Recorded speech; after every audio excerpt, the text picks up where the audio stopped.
Hi all, welcome to my YouTube channel Electronic Control Unit. In today's presentation, we are going to see about AutoSAR ECU State Manager module Wake-up State. Below are the topics which I am planning to cover in this presentation. Let's see overview about ECM. ECM is responsible for initializing and deinitializing of all the basic software modules, which includes OS and RTE. It cooperates with the common module and hence indirectly with the network management module to shut down the ECU whenever it is needed. And it also manages all wake-up events, which includes active wake-up, passive wake-up, and configures the ECU for sleep state whenever it is requested from other BSW modules or from RT, means from application via RT. So these are the main states of the ECM. In today's presentation, we are going to see about wake-up state. You can see it can be entered from startup, shutdown, sleep. If it is from the startup, the wake-up source should have an integrated power control. One such example is CAN transceiver. Means CAN. Since a CAN transceiver will act as a wake-up source, this CAN transceiver will be mostly present outside will be present in the peripheral. So we can give a separate power, there will be separate power control or power supply to the CAN transceiver, and hence we can say CAN transceiver as a wake-up source with integrated power control. Then we have wake-up state. Wake-up state is entered when ECU comes out of the sleep state or shutdown or startup state due to any intended or unintended wake-up. To differentiate whether it is an intended or unintended wake-up, we have a protocol which we call it as wake-up validation protocol. Let's see the high-level sequence.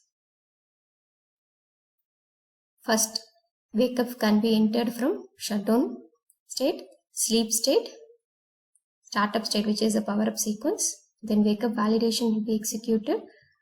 Wake-up reaction will be executed. In the wake-up reaction, if the wake-up reason is TTIA, TTIA means time triggered increased in operation. Here we have a protocol.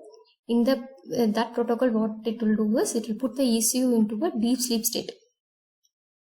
So if you need to put the ECU into deep sleep state where the power consumption is too low, then we have to once again wake up the ECU with wake-up reason as time triggered increased in operation.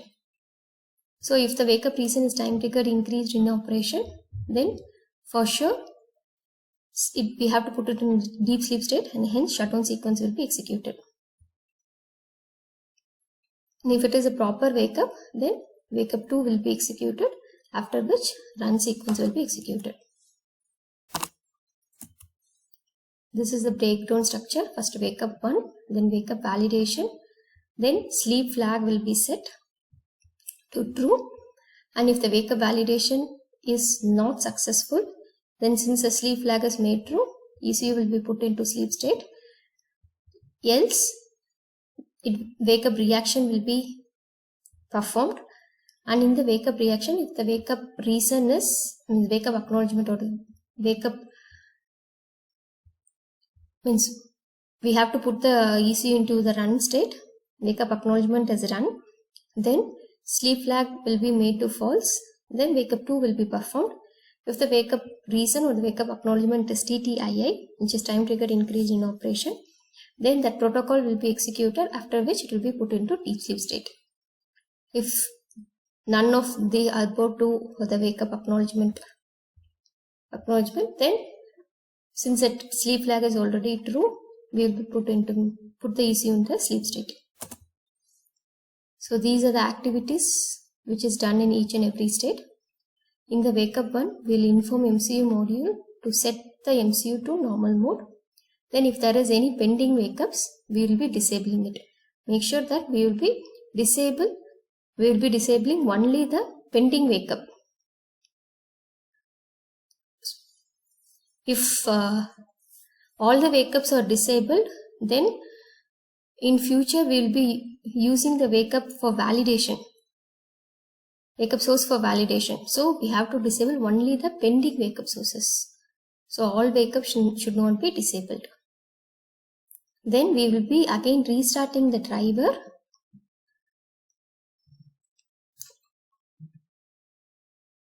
Then we have wake up validation mechanism.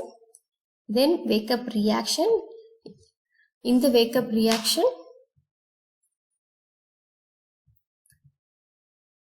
if the wake up reaction is need to go to shutdown, then we'll call on wake up reaction call out. This is a user call out actually. So user can write any functionality if they need before going to shutdown.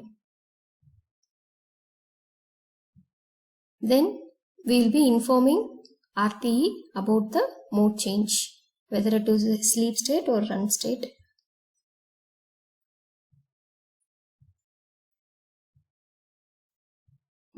Okay.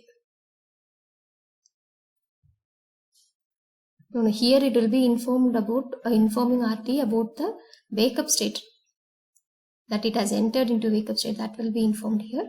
Only in the wake up to mode change will be informed to RTE as run. Okay, here it can go to sleep, right? So mode change, if it is going to sleep also, this will be informed to RTE. So mode change to sleep shutdown will be informed in wake up reaction. Mode change to run will be informed in wake up 2. In the wake up 2, one other processes will be initializing the DEM. So these are the sequence for, this is a sequence for wake up 1. We'll be setting the MCU to normal mode. Then we'll get the pending wake ups, disable all the pending wake ups. Then we'll be restarting the driver again. Then OS, if you have hold, means it will be already holded, so the resources will be released. So OS will start running again.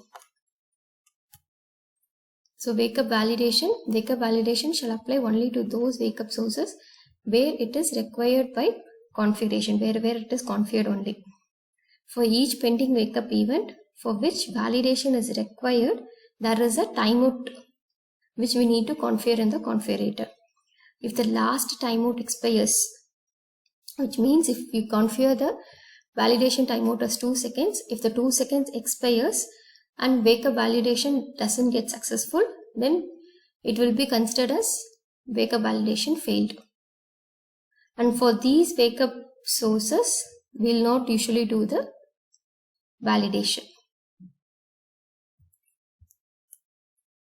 So here the one important thing which we have to understand is there will be a timer. Until that timer, wake up validation will be kept on checked. So within, okay, let's see here. In get pending wake ups, then wake up source will be started. Then the validation timeout, the timer will be started. Say if it is 2 seconds, the timer which completes the 2 seconds will be started.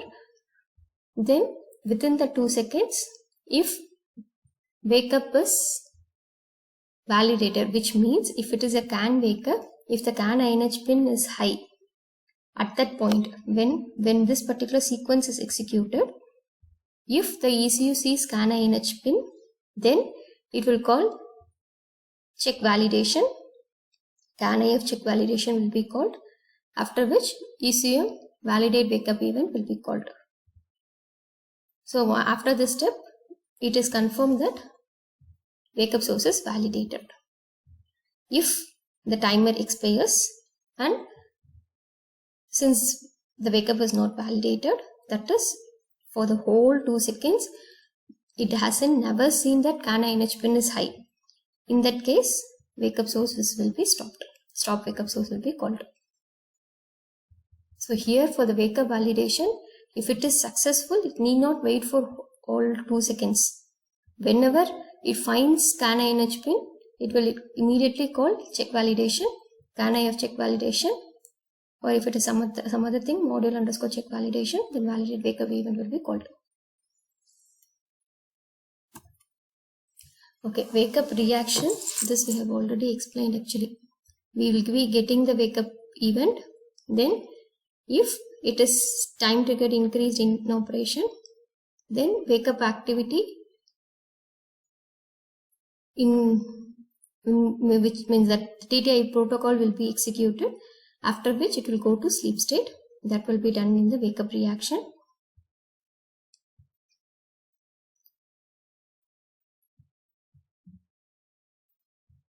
Oh, sorry, then I think I'm wrong. Wake up reaction is a call out function which will be present for all the wake up actions, which means either it is TTI or shutdown or run.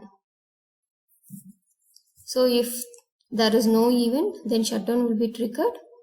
So, and then wake up reaction, if it depends upon this, since it is a call out function, developer can write his own sequence. Then we have run, wake up acknowledgement as run. So here 3 things which can be considered as in the wake up reaction. It can be either TTIA, time triggered increase in operation protocol, can be executed. That is one wake up reaction. The other wake up reaction is going to shutdown state. The other wake up reaction is going to run state. Then we have wake up 2. Here first dem will be initialized. Then here NVM is checked actually. NVM init will be called before only. This particular API will be called whenever NVM init got completed. So until this time, we will be waiting. A timer will be running and it will be waiting. So after this NVM is done, then we'll call driver init 3. After which we will be informing RTE about the mode switch, which means ECU will move to run state, right? That will be informed to software component via RTE. So this is about the wake up state. Hope you understood what is wake up state in ECU module. Let's see in next presentation. Thank you.